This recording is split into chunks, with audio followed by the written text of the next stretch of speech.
My fiancé's phone rang during our wedding vows with the most romantic, spicy ringtone I'd ever heard. I was standing at the altar, crying happy tears, looking into the eyes of the man who made me feel seen like nobody ever had. He started his vows, talking about how I was the sun of his solar system. Right as he said those words, his phone started ringing. "Pony" by Genuine blared through the church. Every single person turned to stare. Norman's face went white. He fumbled with his pocket while the grinding beat echoed off the walls. Finally, he silenced it. "Who was that?" I asked. "Wrong number. Probably spam." "Norman, that's a custom ringtone. You assigned that song to someone specific. Show me the phone." He pulled it closer to his chest. "It's nobody. Can we just continue?" "No. We can't." I grabbed my dress and walked off the altar. Norman followed me into the church lobby. Both families rushed after us. "Was it another woman?" I asked. "No, I swear." "Then who was it?" Norman's mom pushed through the crowd. "It's his cousin Rebecca. She's overseas." I stared at her. "He has that song saved for his cousin?" She stuttered about an inside joke. "That's disgusting, and you know you're lying." I tried to grab the phone. He jerked away and it slipped, flying into the decorative fountain. The screen went black. Norman actually looked relieved. My maid of honor, Claire, stopped everyone. "If that call was just your cousin, why are you happy the phone is dead?" "I want the truth," I said, "or this wedding is over." Norman was shaking. "I can't. 1, 2, 3, 4. Okay," he broke. "The woman's name is Vanessa. She's the mother of my child." The words didn't register. "What?" "I have a son.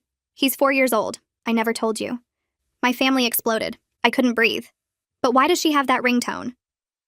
"I said it years ago. She never calls, so I forgot to change it." "That doesn't explain why you were panicked." Norman looked sick. 3 months ago, Vanessa came back to town. We slept together. Once. My dad lunged forward, but my brothers held him back. "Why was she calling you today?" His mother answered. "She's pregnant." My knees buckled. Claire caught me. I pulled out my own phone. "Give me her number. Right now." Norman gave it to me. I called on speaker. The lobby went silent. "Hello?" A woman's voice answered. "This is Norman's fiancé. I'm at the altar right now. Is it true?" Long pause. "He didn't tell you?" "Tell me what?" Vanessa laughed, tired. "I'm not pregnant." "I called to warn you. Norman's been telling people I am, so he has an excuse to stay connected to me. He's been showing up at my apartment for months saying he wants to be a family again. I told him I'd call you if he didn't stop." "So there's no second pregnancy?" "No. But everything else is true. The son, the affair, all of it." I hung up. Norman started talking fast. "Baby, I can explain. You lied about a pregnancy to cover up stalking your ex?" "It wasn't stalking. You have a 4-year-old son you hid from me for 2 years. You cheated on me 3 months before our wedding. And when you got caught, you invented a fake pregnancy." He reached for my hand. I stepped back. "The wedding is off." His mother started wailing. His father dragged him toward the exit. My family surrounded me like a wall. Claire helped me out of the church. I was still wearing my dress when we got to her car. She didn't ask where I wanted to go. She just drove. We ended up at a diner. I sat in a booth in my wedding gown eating pancakes at 4 p.m., mascara running down my face. The waitress just kept refilling my coffee. Claire sat across from me. "What do you need?" "I need to know how I missed all of this." "You didn't miss anything. He hid it. That's not the same thing." I thought about the past 2 years. Every time Norman got quiet when his phone buzzed. Every business trip that seemed too long. Every time his mother looked at me with something that wasn't quite warmth. They all knew. I finished my pancakes and walked out into the parking lot still wearing my dress. "What now?" Claire asked. I looked down at the white fabric, the beading I'd spent months choosing, the train dragging through gravel. "Now I take this off," I said, and I never look back. Claire's apartment was smaller than the place I'd shared with Norman, but it felt safer somehow. I sat on her gray couch in my wedding dress and stared at the coffee table without really seeing it. My phone kept lighting up on the cushion next to me. Norman's name flashed across the screen again and again. Then my mom's name. Then my dad's. Then numbers I didn't recognize. I picked up the phone and turned it face down, but I could still feel it buzzing against my palm through the fabric of my dress. Claire brought me a glass of water and set it on the table in front of me. I didn't drink it. She sat in the chair across from me and didn't say anything.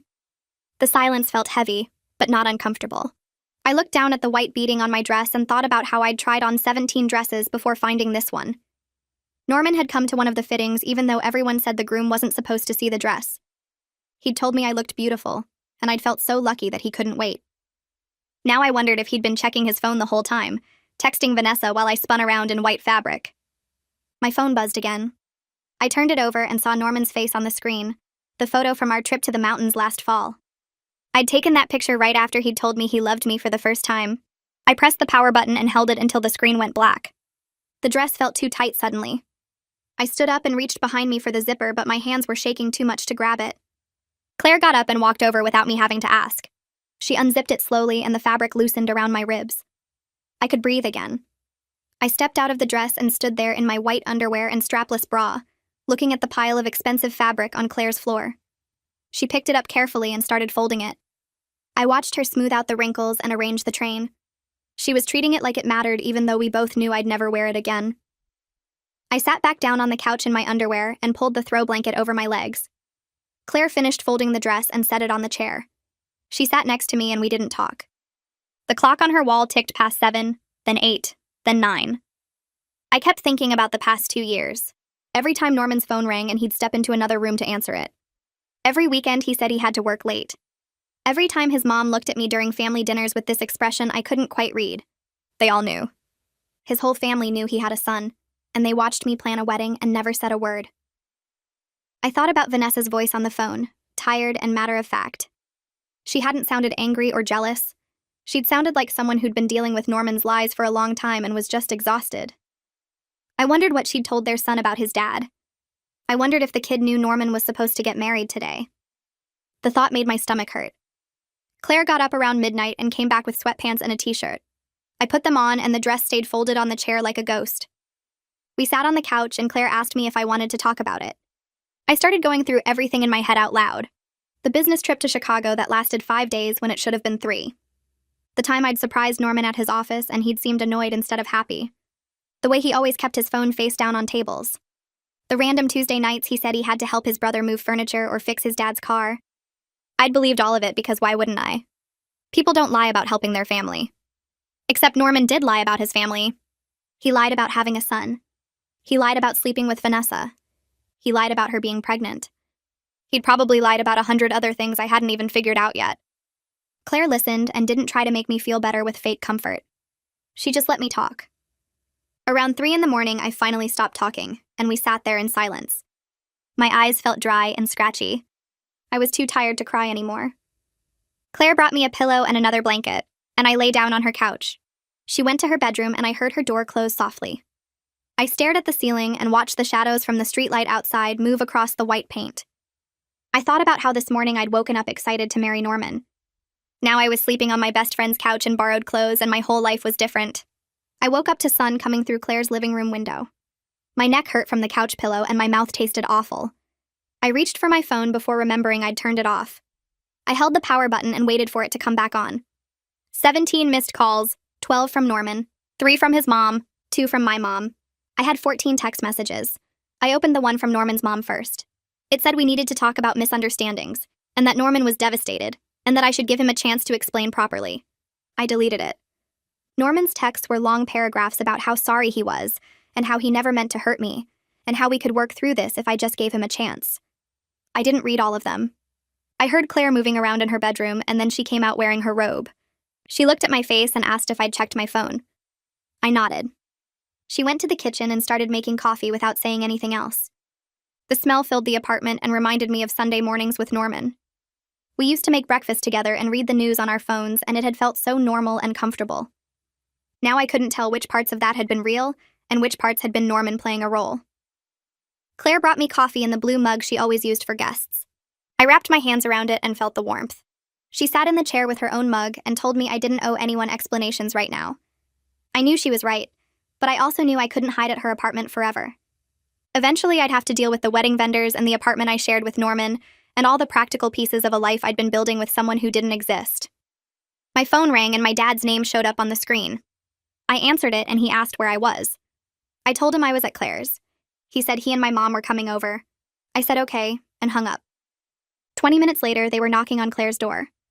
My mom hugged me so hard I couldn't breathe, and my dad stood behind her looking like he wanted to punch something. Claire let them in and made more coffee.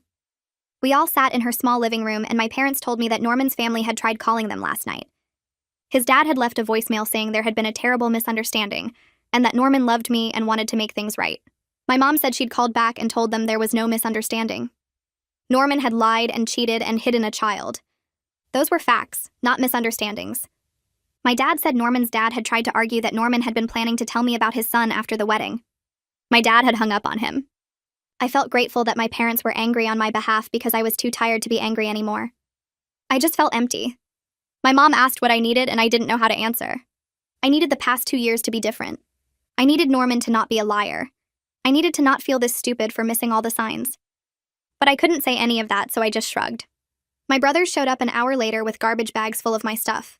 They'd gone to the church and collected everything from the bridal room, and then they'd gone to the apartment while Norman was out. My oldest brother set the bags down in Claire's entryway and told me they'd grabbed clothes and my laptop and some other things. He said Norman had come home while they were there, but they'd finished packing and left without talking to him.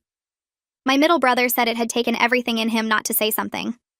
I thanked them, and they both hugged me. My youngest brother asked if I needed them to do anything else. I told them no. They left after making me promise to call if I needed anything. I looked at the garbage bags full of my life and felt overwhelmed. Claire helped me drag them into her bedroom, and we started going through them. My brothers had grabbed things randomly. 3 pairs of shoes, but not the ones I wore most. 5 t-shirts, but none of my jeans.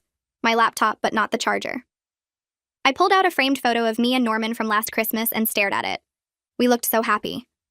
I set it face down on Claire's dresser and kept unpacking. By afternoon, I knew I had to start dealing with the practical mess. I found a notebook in one of the bags and sat at Claire's kitchen table. I started writing down everything that needed to be canceled or dealt with. The venue, the caterer, the photographer, the florist, the honeymoon flights and hotel, the apartment lease that was in both our names, the joint bank account we'd opened for wedding expenses. The list kept getting longer, and I felt my chest getting tight.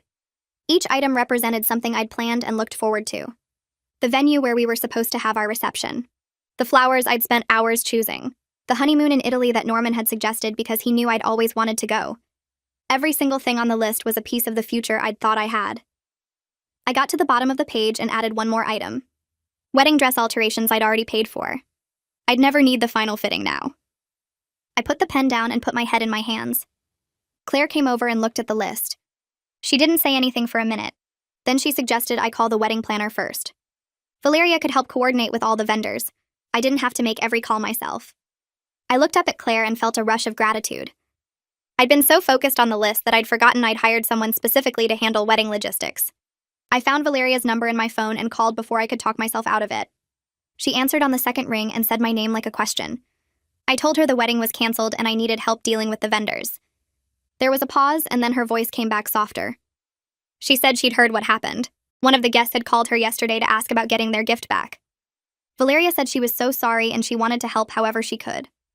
I felt my throat get tight, but I didn't cry. I told her about the list and asked if she could handle contacting everyone. She said most vendors had cancellation policies in their contracts. Some deposits would be lost, but she'd do her best to minimize the damage. She asked if I could write a brief statement she could share with the vendors so she didn't have to explain the details over and over. I said yes and thanked her. She told me to send the statement whenever I was ready, and that she'd start reaching out to vendors this week. We hung up, and I felt a tiny bit of the weight lift. At least I wouldn't have to call the florist and explain that my fiancé had a secret child and a side relationship. Valeria could just say the wedding was canceled due to personal circumstances and leave it at that. That evening, I was sitting on Claire's couch trying to write the statement for vendors when the intercom buzzed. Claire got up to answer it, and I heard Norman's voice through the speaker. He was asking to talk to me. Begging, really. His voice sounded desperate, and I felt nothing. Claire told him to leave. He kept talking, saying things had gotten out of hand and he just needed 5 minutes to explain. Claire said if he didn't leave, she was calling the police. I heard him say my name through the speaker, pleading. Claire pressed the button to end the call and came back to the couch. She asked if I was okay. I nodded. I pulled out my phone and looked at Norman's texts again. He'd sent 6 more since this morning. All of them were variations of the same thing. He was sorry. He loved me. He wanted to fix this. He never meant for things to go this far. I read them all and felt that same emptiness. No anger, no sadness, just nothing. I opened a new message and typed that we would communicate only through email about practical matters like the apartment and our shared belongings. I hit send and put my phone down. 30 seconds later, it rang. Norman's face filled the screen. He was calling instead of respecting the boundary I'd just set. I stared at his photo for 3 rings. Then I blocked his number. The phone stopped ringing. I felt a small surge of something that might have been power. It wasn't much, but it was the first time since yesterday that I'd made a choice that was entirely mine. The next morning, my phone rang while I was still in bed at Claire's place. The screen showed a number I didn't recognize. I almost didn't answer, but something made me pick up. A woman's voice introduced herself as the venue manager. She said Valeria had contacted her about the cancellation, but she wanted to reach out personally. I sat up and waited for whatever bad news was coming. She explained they couldn't refund the deposit because the contract was clear about cancellations within 2 weeks of the event. My stomach dropped. Then she said they were willing to apply the full amount to a future event if I wanted to reschedule within a year. I actually laughed out loud. The sound came out harsh and bitter. She went quiet on the other end. I told her I appreciated the offer, but I wouldn't be getting married there or anywhere else anytime soon. She said she understood and that she was sorry about what happened. I thanked her and hung up. The idea that I'd ever want to walk back into that venue made me feel sick. I spent the rest of the morning trying to figure out what I actually owed and what I could get back. Claire made coffee and sat with me while I went through every contract and receipt. The numbers kept getting bigger. I called my cousin Nadia around noon. She's a lawyer who specializes in contracts. She said she could meet me that afternoon. I got dressed in actual clothes for the first time in days and took the bus to her office downtown. Nadia's assistant showed me to a conference room with big windows overlooking the city. Nadia came in a few minutes later carrying a legal pad. She hugged me first and then sat down across from me. I handed her the folder with all my wedding contracts. She put on her reading glasses and started going through each document. I watched her face for any sign of good news. She took notes and made small sounds while she read. After 20 minutes, she looked up and said most of the vendors had solid cancellation clauses. I was probably out about $15,000 in deposits that were clearly marked as non-refundable. The number hit me like a punch. $15,000 gone because Norman couldn't tell the truth. I felt physically sick. Nadia reached across the table and squeezed my hand. She asked if I wanted to pursue any legal action against Norman. I could potentially sue for fraud or emotional distress. I thought about it for maybe 10 seconds. Then I told her I just wanted to be done with him. I didn't want months or years of court dates and lawyers and seeing his face. Nadia nodded like she expected that answer. She said she understood, but she'd put together some information for me anyway in case I changed my mind later.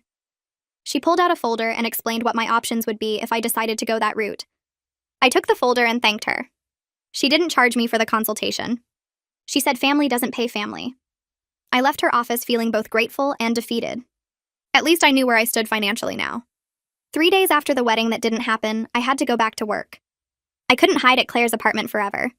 I got up early and put on work clothes that felt strange after days in sweatpants.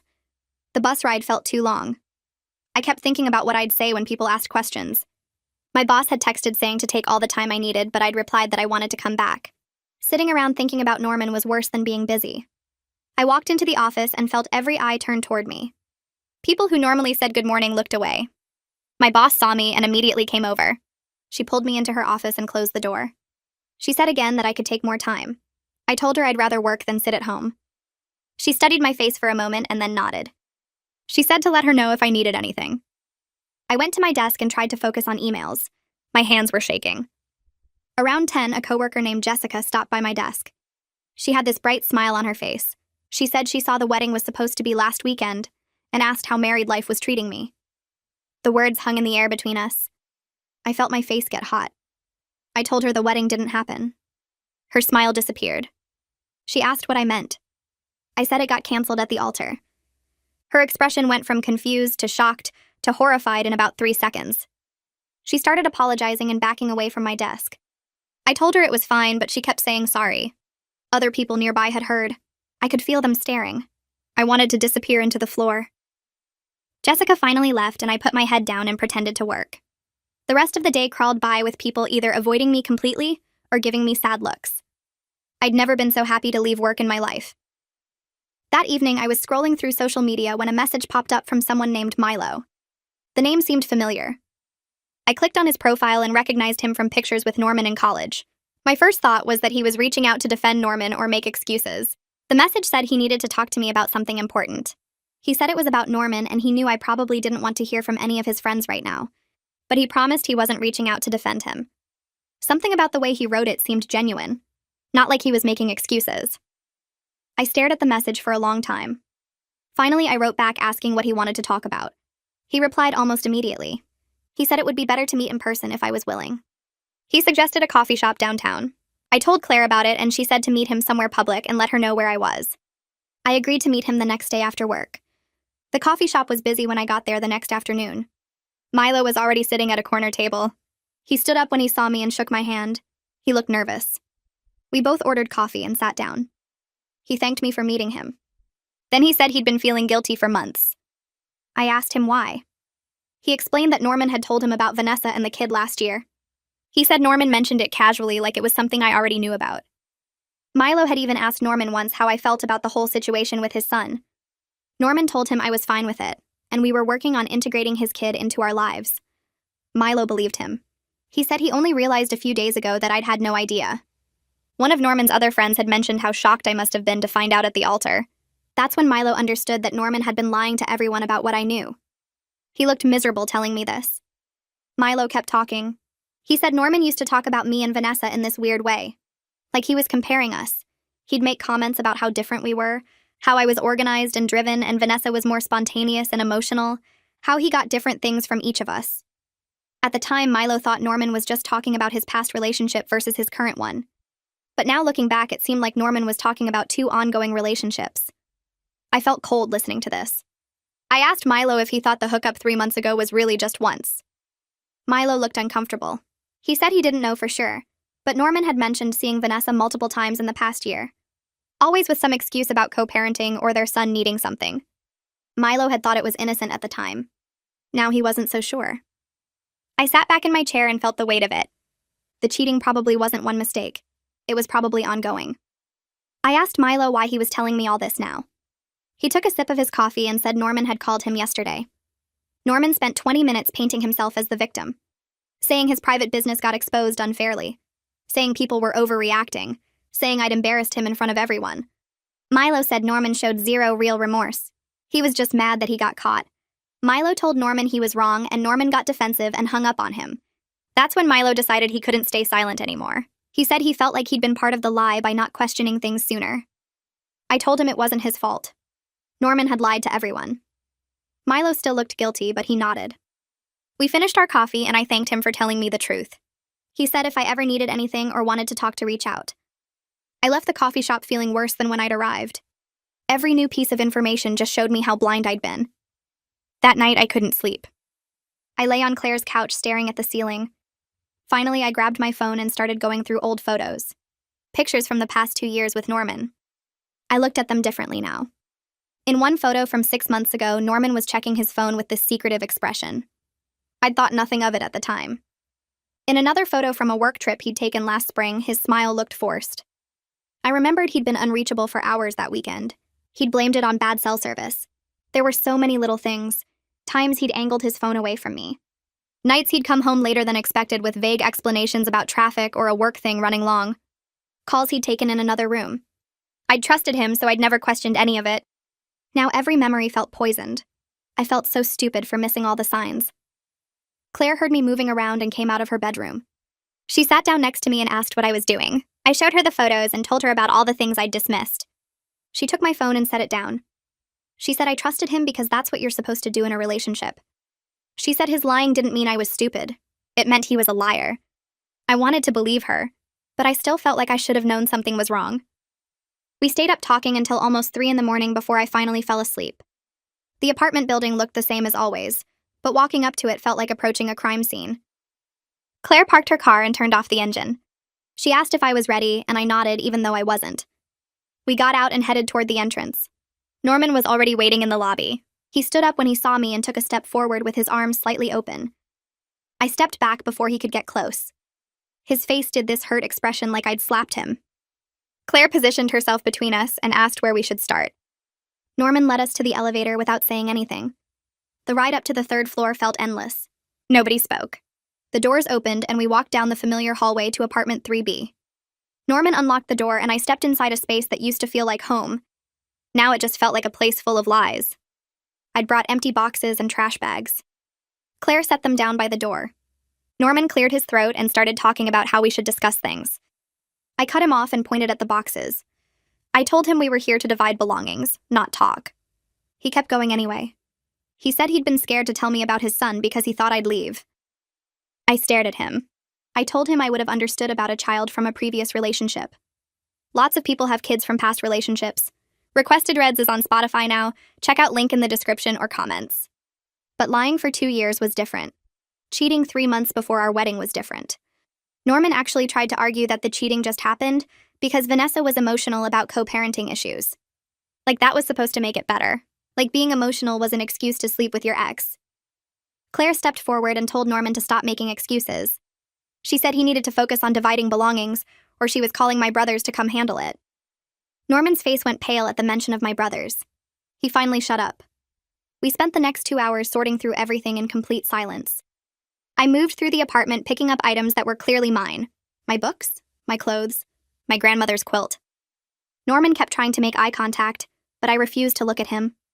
Every item I touched reminded me of some moment in our relationship that turned out to be fake. The coffee mug I'd bought him for his birthday. The throw pillows we'd picked out together.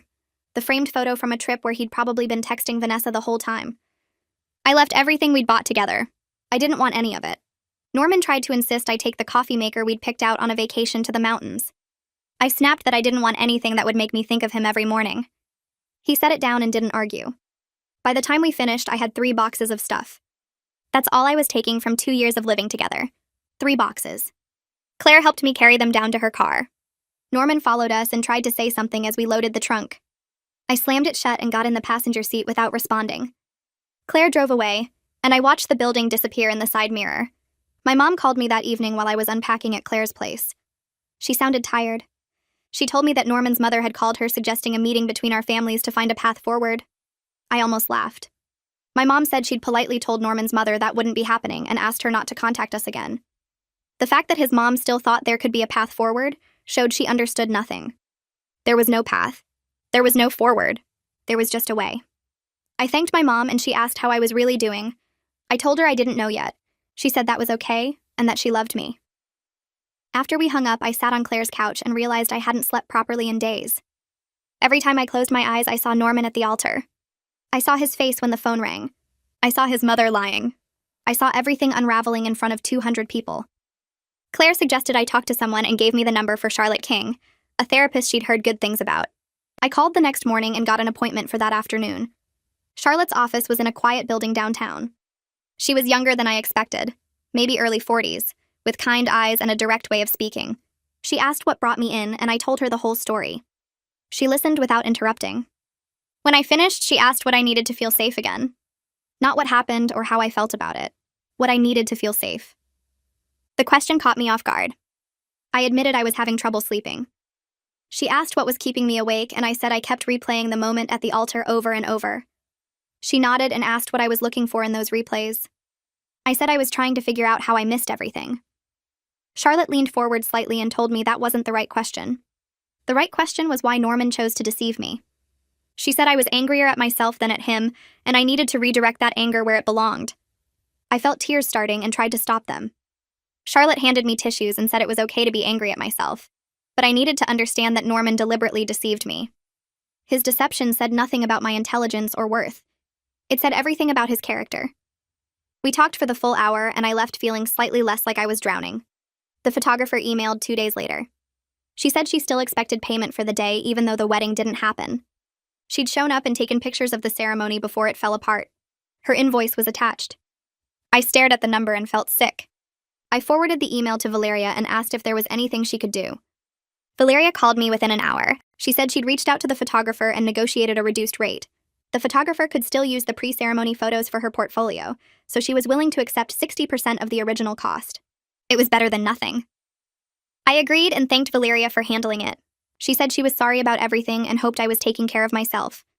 I said I was trying. That night, I made the mistake of checking social media. Norman had posted a status about going through a difficult time and learning from mistakes. Several people who didn't know what happened had commented with support. Someone wrote that everyone makes mistakes, and growth is what matters. Another person said they were proud of him for being vulnerable. I stared at the screen, feeling my blood pressure rise. He was painting himself as someone going through a hard time, not someone who'd lied and cheated and destroyed someone else's life. I wanted to comment and tell everyone the truth. I wanted to share screenshots of our text exchanges. I wanted to expose every lie. But I closed the app instead. Claire was right when she said engaging with him would only make things worse. He wasn't worth my energy anymore. I closed the app and put my phone face down on Claire's coffee table. She looked up from her laptop where she'd been working on something and asked if I was okay. I told her I was done looking at his stuff, done caring what story he told himself to sleep at night. She nodded and said that was probably healthy. Then she suggested something that caught me off guard. She said I should write out everything I wanted to say to Norman but never send it, just to get all the feelings out of my head and onto paper.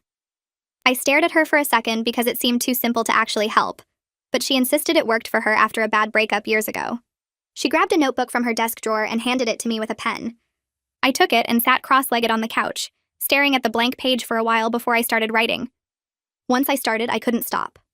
I filled 7 pages with anger and hurt and questions I'd never get answers to. I wrote about the moment at the altar when everything shattered. I wrote about feeling stupid for missing signs that seemed obvious now. I wrote about his mother's lies and his fake pregnancy excuse and how he tried to hug me at the apartment like nothing had happened. I wrote things I wished I'd said when he was making excuses, sharp words that felt good to put on paper even if he'd never hear them. When I finished, my hand was cramping and my eyes were burning, but I felt lighter somehow. Claire asked if I wanted to keep the pages or get rid of them, and I said I wanted them gone. She led me to her fireplace and handed me a lighter. I watched the pages curl and blacken in the flames, and it felt surprisingly good to see all those words turn to ash. My dad called the next morning and asked if I wanted to get lunch. I said yes because I knew he was trying to help, even though neither of us really knew what to say about everything. We met at a sandwich place near his office, and he looked tired when he sat down across from me. He started talking before I could even open my menu. He apologized for not seeing through Norman, said he seemed like such a good guy who treated me well. His voice cracked a little when he said he should have known something was wrong. I reached across the table and put my hand on his. I told him Norman fooled everyone, not just me. I said Norman was good at lying. That was the whole problem. My dad nodded, but I could tell he still felt bad about it. We talked about other things while we ate, normal stuff about work and my brothers and my mom's new garden project. It felt good to have a conversation that wasn't entirely about the disaster at the altar. When we finished eating, my dad paid the check and hugged me in the parking lot. He said he was proud of how I was handling everything, and that helped both of us feel less guilty about missing the signs. I ran into one of Norman's cousins at the grocery store 3 days later. I was reaching for cereal when I heard someone say my name. I turned and there she was, looking uncomfortable but walking toward me anyway. She said she'd been thinking about me and wanted to check how I was doing. I said I was fine and tried to move my cart past her, but she kept talking. She said Norman was really struggling with everything, like that was supposed to make me feel something other than angry. I stopped and looked at her directly. I told her he should be struggling since he created this entire mess by lying for 2 years and cheating 3 months before our wedding. Her face went red and she started to say something about how everyone makes mistakes. I didn't let her finish. I said mistakes are forgetting to call someone back or being late to dinner, not hiding a child and stalking an ex. Then I walked away before she could say anything else. My hands were shaking when I got to the checkout line, but I was glad I'd said it. Valeria called me that evening with final numbers on the wedding costs. I'd been avoiding thinking about the money part because I knew it would make me angry all over again. She went through each vendor and what they'd agreed to. The venue kept half the deposit. The caterer kept $1,000. The photographer took 60% like we'd negotiated. The florist kept everything because flowers had already been ordered. When she finished adding it up, she said I was losing about $12,000 total. It was less than I'd feared when I first started canceling things, but it was still a huge financial hit that made me want to scream. $12,000 gone because Norman couldn't tell the truth. Valeria said she was sorry and that she'd done everything she could to minimize the losses.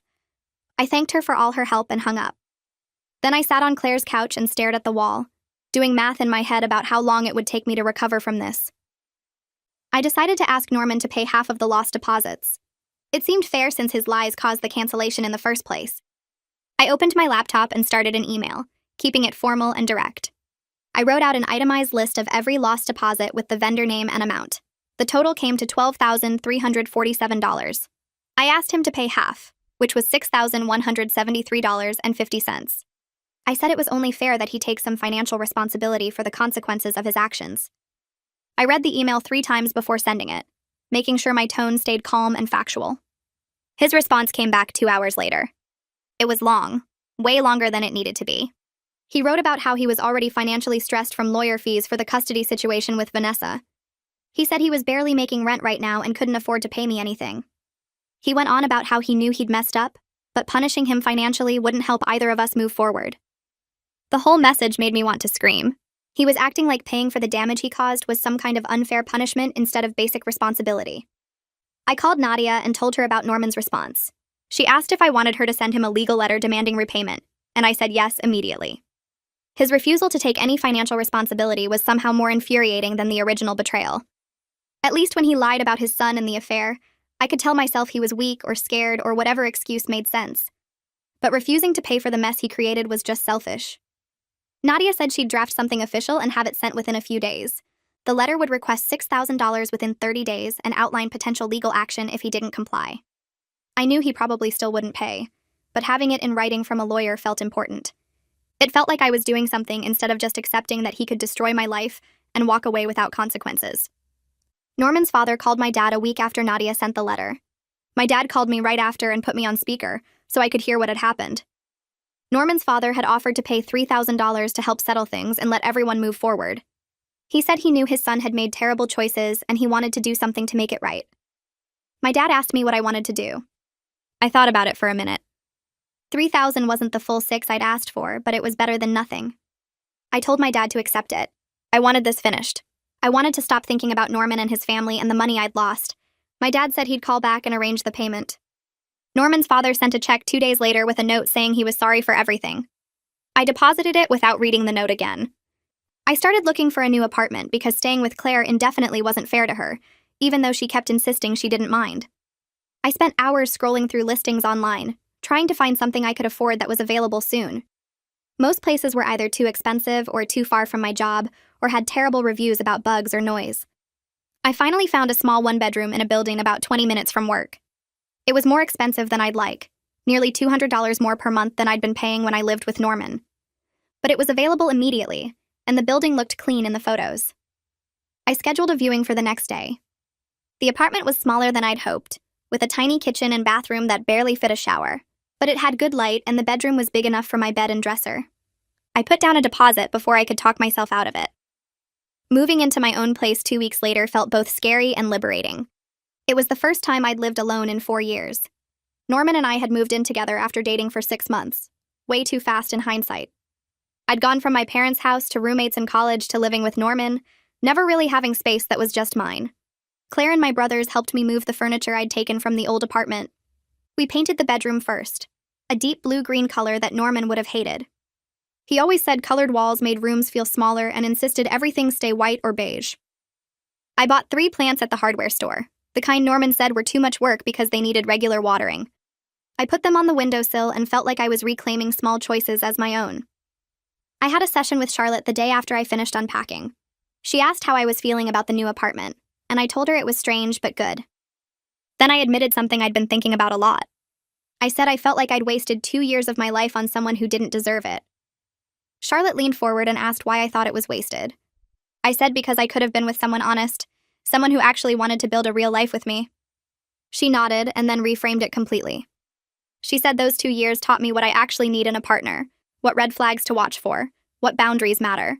She said I learned I'm strong enough to walk away even when it's hard and public and embarrassing. I wasn't totally convinced yet, sitting there in her office trying to see 2 years of lies as some kind of learning experience. But I was starting to see that this experience taught me important things about boundaries and trust, things I probably couldn't have learned any other way. My brothers showed up the next Saturday morning with a truck and way too much energy for 8 a.m. They helped me carry boxes up 3 flights of stairs because the building didn't have an elevator. My oldest brother Joseph kept making jokes about how light everything was, saying I must have left Norman with all the heavy stuff. He wasn't wrong.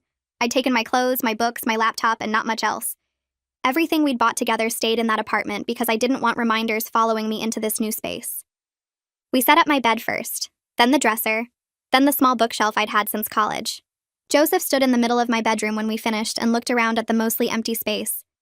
He put his hand on my shoulder and told me he was proud of how I was handling everything. I felt my throat get tight because I hadn't been sure I was handling anything well at all. He said most people would still be falling apart, but I was already building something new. My other brothers nodded, and one of them said I was tougher than Norman ever deserved. Their support hit me harder than I expected because I'd felt so alone in this whole mess, even with Claire helping me. Having my brothers there, moving furniture and making stupid jokes and telling me they were proud, made me feel less like I was drowning. 3 weeks into living alone, I woke up one morning and realized I'd slept through the entire night without waking up anxious. It was the first time since the wedding that I hadn't jolted awake at 3 a.m., replaying the moment Norman's phone rang. I lay in bed staring at my ceiling and thought about my day yesterday. I'd gone to work, came home, made dinner, watched a show, went to bed. Not once had I thought about Norman. Not once had I checked his social media or wondered what he was doing or imagined what I'd say if I ran into him. A whole day had passed and he hadn't crossed my mind even one time. It felt like a small thing but also huge, like I was finally reclaiming space in my head that he'd been taking up for months. I got up and made coffee in my tiny kitchen, and even that felt different somehow. Lighter. Like the apartment wasn't just mine physically, but mine mentally too. A place where Norman didn't exist anymore. Vanessa sent me a message on social media a few days later asking if we could talk.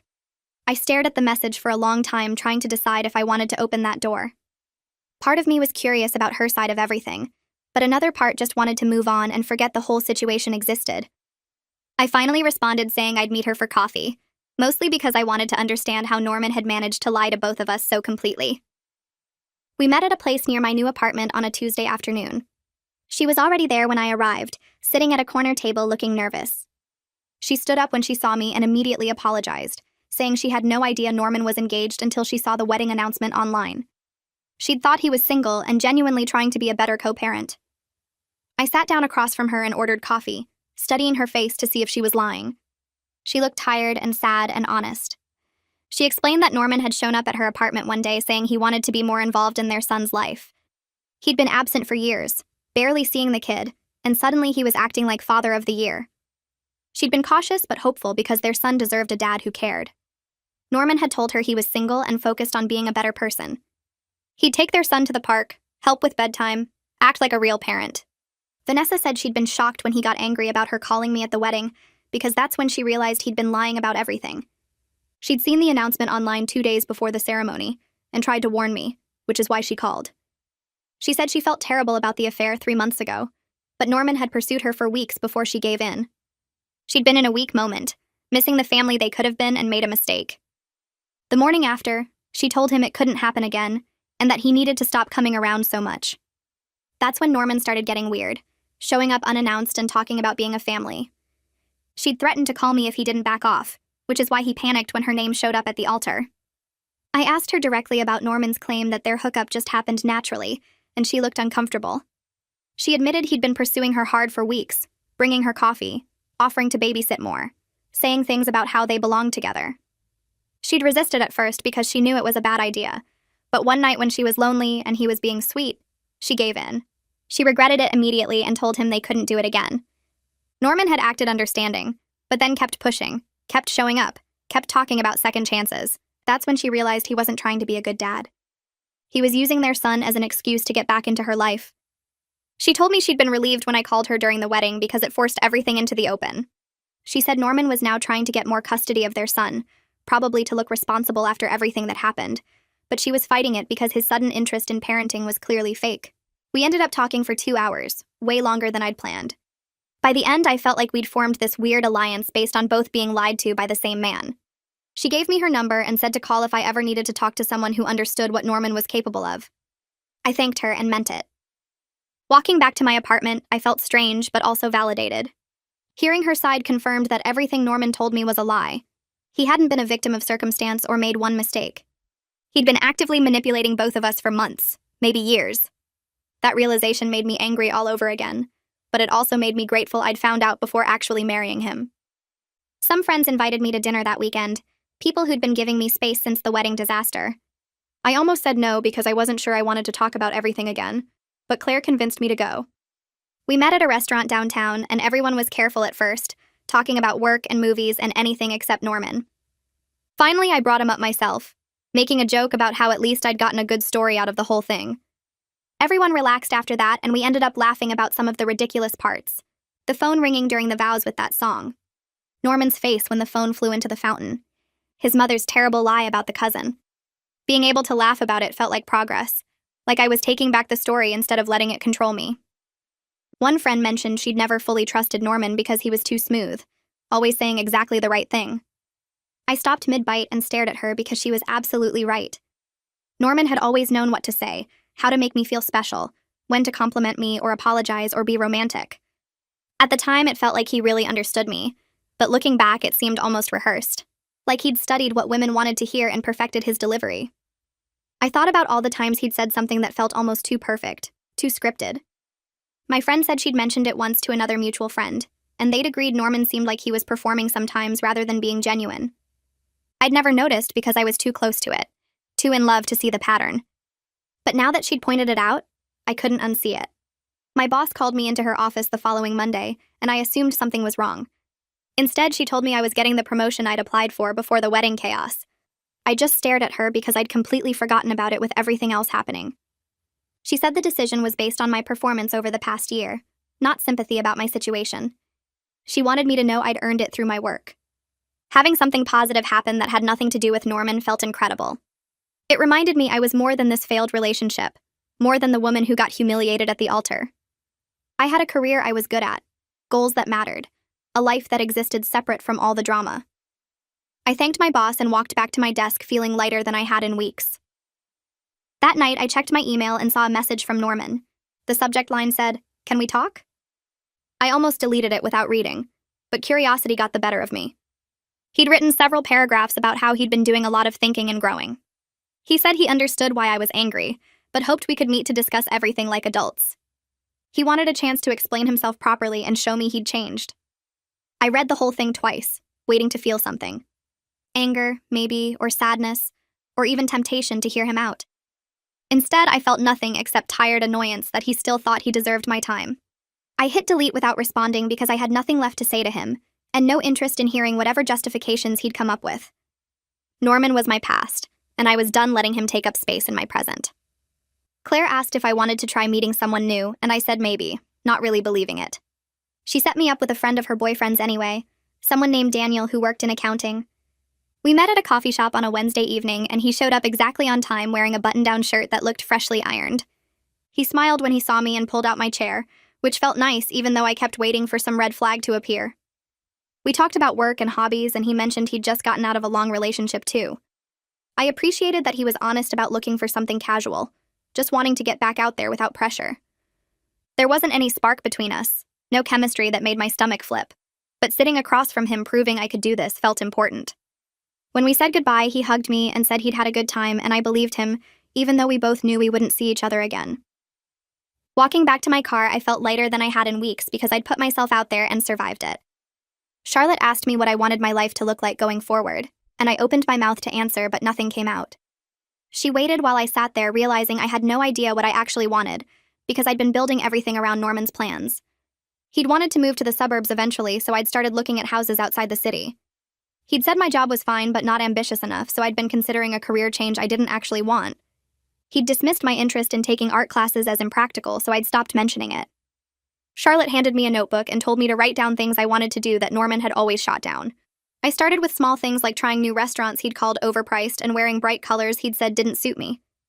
Then I wrote bigger things like traveling alone and taking classes just for fun, and maybe getting a dog. Looking at the list, I felt angry at myself for letting him shape so many decisions without even noticing it was happening. Charlotte pointed out that recognizing the pattern was the first step toward changing it, and I wanted to believe her. I signed up for a pottery class at a community center near my apartment. Norman had made fun of the idea years ago when I'd mentioned wanting to try it, calling it a midlife crisis cliché for women who watch too many romantic movies. Now I sat at a pottery wheel with clay spinning under my hands and didn't care what he would have thought. The instructor showed us how to center the clay and apply pressure to shape it, and my first 3 attempts collapsed into lumpy messes. The woman next to me laughed at her own failed bowl, and I found myself laughing too, both of us covered in clay dust and completely focused on something that had nothing to do with our regular lives. Making things with my hands and watching them take shape helped quiet the thoughts that still popped up sometimes about what I could have done differently. By the end of class, I had a wobbly bowl that leaned slightly to one side, and I loved it because I'd made it myself without anyone telling me it was silly or impractical. My mom called to tell me that Norman's mother had reached out again through a mutual friend from church. She'd asked if there was any chance of reconciliation, suggesting we could all sit down and talk things through like adults. My mom had shut it down immediately, telling the friend that there was nothing to discuss and asking her not to pass along any more messages. Hearing my mom protect that boundary so I didn't have to made me want to cry with gratitude. She said Norman's mother seemed to think enough time had passed for everyone to move on, which showed how little she understood about what her son had done. I thanked my mom for handling it, and she said she'd handle it every single time if she needed to, because I deserved to heal without being bothered. I was at the gym on a Saturday morning when I noticed a couple in the park across the street setting up for wedding photos. The bride wore a flowing white dress and the groom kept making her laugh while the photographer adjusted lighting. 6 months ago, seeing that would have destroyed me, would have sent me home to cry about everything I'd lost. Instead, I felt relieved that I wasn't tied to someone who didn't respect me enough to be honest. The shift in my reaction caught me off guard because I hadn't noticed the healing happening gradually. I finished my workout and walked past the park on my way home, watching the couple pose under trees, and felt genuinely happy for them, instead of bitter about my own failed wedding. Milo texted asking how I was doing and mentioning he'd run into Norman at a mutual friend's birthday party. He said Norman had been telling people we broke up because we wanted different things out of life, which was technically true but deliberately misleading. I laughed at the audacity of Norman rewriting history to make himself look better, and told Milo I didn't care what story Norman told himself as long as he stayed away from me. Milo said Norman had looked uncomfortable when someone asked about me and changed the subject quickly. I appreciated Milo keeping me updated but told him he didn't need to report back anymore because Norman was my past, and I was done letting him take up space in my thoughts. I booked a solo weekend trip to a beach town I'd always wanted to visit. Norman had said it looked boring when I'd shown him pictures years ago, just a small coastal village without fancy resorts or nightlife. Now I drove there alone on a Friday afternoon and checked into a tiny bed and breakfast that overlooked the water. I spent Saturday on the beach with a book, letting the sun warm my face and the sound of waves drown out everything else. Nobody knew where I was, and I didn't have to check in with anyone or compromise on what I wanted to do. I ate dinner at a seafood restaurant by myself, and the waitress didn't look at me with pity, just brought me wine and asked if I wanted dessert. Sitting there watching the sunset over the ocean, I felt more peaceful than I had in months, maybe years. The trip reminded me that I could make myself happy without needing someone else to validate my choices. Charlotte pointed out during our session that I was smiling more lately, and the tension I'd carried in my shoulders for months had eased. I hadn't noticed the change happening, but she was right. I felt lighter without the weight of Norman's lies, and the constant low-level anxiety I didn't even know I'd been carrying throughout our relationship. She asked what had shifted, and I told her about the pottery class and the beach trip, and being able to see wedding photos without falling apart. Charlotte said those were all signs of genuine healing, not just time passing, but actual growth happening. I left her office feeling proud of myself for the first time in a long time, proud that I'd done the hard work of processing everything instead of just burying it. Vanessa texted asking if I wanted to meet for coffee again, and I said yes. We met at the same place as before, and she told me Norman's request for increased custody had been denied. The court found his motivations questionable since he'd suddenly become interested in more parenting time right after our wedding fell apart. Vanessa seemed relieved, and so was I, knowing his attempt to look responsible had backfired. She said he'd been angry about the decision, and tried to blame her for turning the court against him. I shook my head because of course he'd found a way to make himself the victim, instead of taking responsibility. Vanessa and I talked for over an hour about our separate experiences with Norman's manipulation, and it felt good to compare notes with someone who understood exactly what he was capable of. 6 months after the altar incident, I met Claire for dinner at our favorite restaurant. She reminded me how devastated I'd been that first night at the diner, still wearing my wedding dress and unable to stop crying. Looking at where I was now felt almost unreal. My own apartment that I'd decorated exactly how I wanted. A promotion at work that proved my worth had nothing to do with Norman. New hobbies that brought me genuine joy. Genuine peace that came from knowing I'd escaped something that would have made me miserable. Claire raised her glass and said she was proud of me for not just surviving but actually thriving. I clinked my glass against hers and meant it when I said I couldn't recognize that broken person I'd been 6 months ago, because I'd become someone stronger. I was pushing my cart down the paint aisle at the hardware store when I saw him. Norman's father stood near the brushes, holding a can of wood stain and looking like he wanted to disappear. Our eyes met, and he couldn't pretend he hadn't seen me. He set down the can and walked over, his shoulders tight. He said he was sorry for everything his son put me through. The words came out stiff, but they seemed real. I thanked him for the partial payment of the deposits and told him I was doing well, which surprised me because it was actually true. He nodded and looked relieved, like he'd been carrying that apology around for months. We stood there for another few seconds in awkward silence before he picked up his wood stain and headed toward the registers. I finished my shopping and drove home feeling lighter than I expected. My youngest brother called me on a Tuesday night and asked if we could meet for coffee. I knew something was up because he sounded nervous.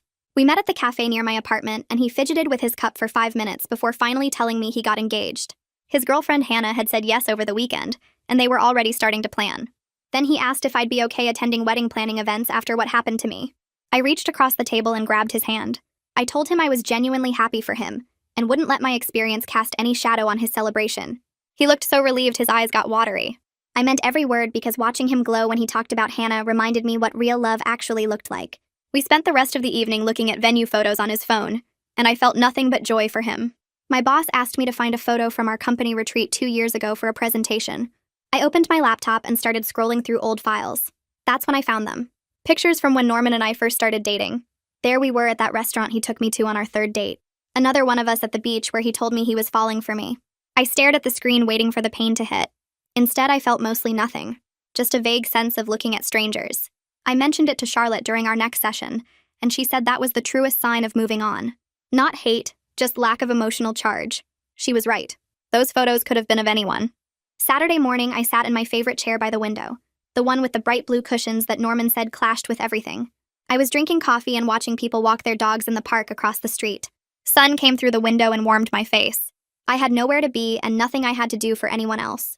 My apartment was decorated exactly how I wanted. My schedule was mine. My choices were mine. I realized I was genuinely happy with my life exactly as it was. The wedding that didn't happen turned out to be the best thing that could have happened, even if I couldn't see it at the time. It freed me to build a life that was completely mine. I took another sip of coffee and smiled at how far I'd come from that girl crying in a wedding dress at a diner. This version of me was so much stronger. Well, that wraps up whatever this was. If you stayed until the end, I assume curiosity got the best of you. Might as well come back next time and see if I top it.